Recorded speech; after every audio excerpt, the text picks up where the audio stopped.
اليوم منتخب اليمني كان محمد ناصر كلم بحقد قلب يعني، ويعتذر من الجمهور ونشأة اعترض، قال أنت لا تعتذر، المسؤول هو اللي يعتذر. المشكلة أن المسؤول حمله اللاعب وخلى اللاعب هو اللي يظهر بالصورة.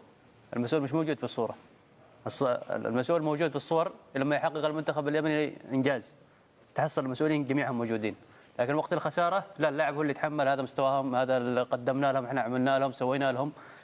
هذا التصريح اللي قاله الكابتن محمد ناصر محمده نطقته أنا قبل 4 سنوات في خليجية 23، نفس التصريح أنا تكلمت فيه وأنا لاعب قناة الكاس. أنا لاعب نصرح ندافع عن أنفسنا ونتكلم نفس المشاكل. لعبنا مع 4 رجال في المنتخبات اليمنية في 10 بطولات خليجية، نفس السبب ونفس الخسائر ونفس المستوى ونفس المشكالية.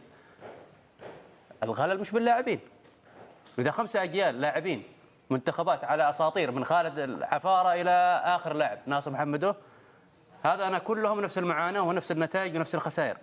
الخلل مش موجود باللاعب، اللاعب موهوب، اللاعب يثبت نفسه أنه لاعب، خلى الكل يشيد فيه في مستواه خلال 5 أسابيع التجمع وشارك في البطولة هذه وقدم هذا المستوى. لاعب بالفطرة، لا تكتيك، لا عندهم استعداد، لا دوري.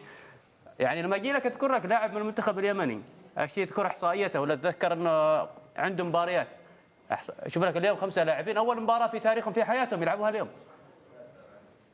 مباراه السعوديه اول مباراه بالافتتاح، ايضا 7 لاعبين اول مره في حياتهم يلعبوا مباراه دوليه معروفه، دوري رسمي يعني مباراه رسميه اول مره.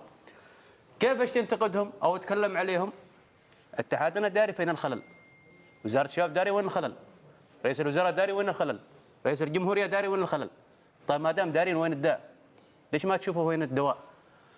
كل مرة نفس السيناريو، نفس الإعادة، والله مستعدين، عندنا مشاكل، عندنا نقص إمكانيات، عندنا الوضع حرب، الوضع مدري إيش. إلى متى؟ يعني اليوم أنا شايف العراق محتفلين إلى الفجر باليوم محتفلين. الشعب اليمني الوحيد اللي ما يحتفل؟ يعني ما يعني لازم يكون في عندنا نوعا ما نقدر اليمن فوق، اليمن على جنب، صراعاتنا نخليها على جنب، مش نتصارع من اجل ان احنا ننزل سمعه اليمن لا تحت. نتصارع كل شخص يعني يدافع على صاحبه، يدافع على من يموله، لكن بالاول والاخير سمعه اليمن هي فوق كل شيء. يعني انا تعبنا، الناس كلها تنتقد اليمن، اي مشاركه اليمن ضعيف، اليمن مش جاهز، اليمن الى متى نصير؟ احنا افضل منتخبات في الفئات العمريه، منتخبات عمريه لو اجيب واحد من الحاره يدرب المنتخب في الفئات العمريه انا افوز على دول الخليج كامل. لكن ليش لما اكبر انا اوصل لهذا المستوى؟ فين الاستمراريه؟ يعني نتكلم مع من عندكم مشاكل، في مشاكل بين الاتحاد بين الوزاره، سدوا بينكم يا اخي، خلوا اليمن على جنب. مش هذا الاعلامي يدافع عن نفسه وهذا الاعلامي يدافع على مسؤوله. يا اخي خلوا مصلحه اليمن فوق كل شيء. لازم نجتمع، لازم نصلح، في عندنا خامات، في عندنا ناس عندهم فكر يريدوا تطوير اليمن، استغلوهم، خلوهم يشتغلوا لليمن، اعطوا المجال للجميع انه يشتغل من اجل الكره اليمنيه. يا اخي انا ما اتكلم انه ما عندي مواهب حتى اني اتعب في الموضوع ولا اني اتعب يعني بانتاج منتخب كبير. يا اخي انا عندي موهبه، عندي ناس تعرف تشتغل، خلوها تشتغل. يعني منتخب ما عنده اي مباراه وديه واعذار يجي يشارك في البطوله هذه وبالاخير يقولوا والله احنا قدمنا بس ما حد استجاب لنا. يا اخي في خلل، الاتحاد في منظومته داخل في خلل موجود والكل يعلم فيها. يا اخي صلحوها. الى متى بنستمر على هذا الحال؟ الناس وصلت الى مرحله خلاص، حتى الشعب اليوم ما درى عن من غريمه من المسؤول على هذه الاشكاليات الموجوده.